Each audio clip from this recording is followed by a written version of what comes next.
Прожить жизнь не так, чтобы тебя включили в списки персон нон-грата в Евросоюзе, такое умеют и успешно практикуют ближайшие соратники Лукашенко. Вот только последствия санкций их совсем не радуют. Так глава предприятия «Амкадор» Александр Шакутин, которого журналисты прозвали кошельком Лукашенко, попытался всячески откреститься от своих связей с нелегитимным. Дескать, он всего лишь занимается экономикой, а к политике никакого отношения не имеет. Вот только бизнесмен, кажется, совсем забыл, что был и в Совете Республики, и в Президиуме Белой Руси, и даже участвовал в тайной инаугурации Лукашенко. А как только все иностранные счета его предприятия были заморожены, Шакутин тут же начал апеллировать к европейским правовым принципам. По стопам коллеги пошел олигарх Николай Воробей, который из-за санкций не смог купить украинский банк. Очевидно, подмоченная репутация будет еще долго и очень больно бить по кошелькам пособников преступного режима.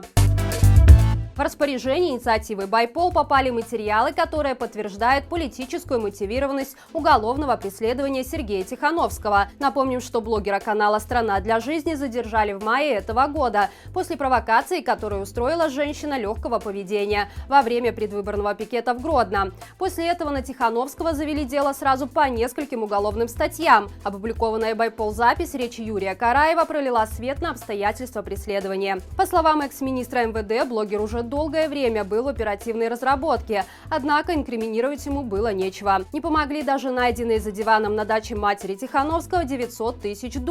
Дело спасла та самая женщина по кличке Ламбада, которая по роду своей деятельности тесно сотрудничала с органами милиции. Вот только обвиняемый действительно ни в чем не виноват. Это признал и сам Караев. Нет на него статьи, надо придумать и посадить его на долгую.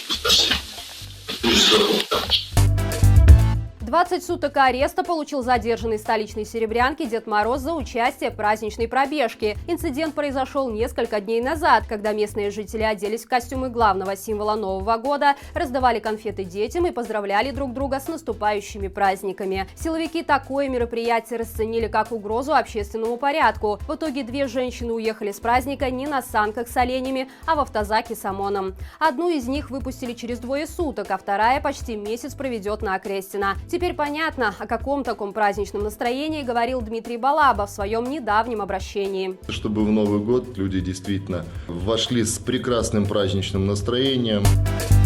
Настоящее предновогоднее чудо случилось с годовалой жительницей Беларуси. Девочка выиграла в лотерею самый дорогой в мире генный препарат, который поможет остановить прогрессирование ее неизлечимого заболевания – СМА первого типа. Эта болезнь постепенно убивает мышцы человека до тех пор, пока он не теряет способность дышать. Первый тип является самой стремительной формой, при которой ребенок полностью угасает до 2 лет. В мире существует несколько препаратов, способных существенно замедлить течение заболевания или вовсе остановить его. Стоимость данной терапии обходится в сотни тысяч $. Беларусь такие препараты не закупает. Видимо, незаконная власть считает, что спасать неизлечимо больных экономически невыгодно. Однако с недавнего времени у людей с СМА появился шанс в буквальном смысле выиграть свою жизнь. Американская компания, производящая препарат стоимостью более $2 миллионов, запустила программу, которая случайным образом выбирает тех, кто сможет получить терапию бесплатно. Малышка София стала вторым ребенком из Беларуси, которому посчастливилось попасть в эту программу. Стоит отметить, что в нашей стране диагноз СМА имеют более 100 детей и взрослых.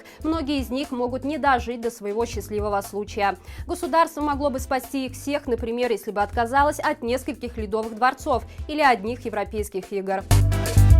Когда коммунальщики не справляются с возложенными на них обязанностями по уничтожению БЧБ-символики, к ним на помощь приходят девушки из службы протокола Лукашенко, а также хоккейные функционеры. В сеть попали кадры, на которых печально известный Дмитрий Басков еще до убийства Романа Бондаренко мародерствует на площади Перемен. А компанию в этом занятии ему составляет Дарья Шманай, одна из известных спутниц Лукашенко на картофельных полях и важных переговорах. На обнародованных кадрах парочка дружно сжигает БЧБ-таблички и разводит костер под песню «Саня останется с нами». Как говорится, в столь непростое для всех время каждый зарабатывает как может. И это все на сегодня. Не забывайте подписываться на наш канал, ставить лайки и писать комментарии. Для Маланки это лучший подарок к Новому году. Берегите себя и живи Беларусь!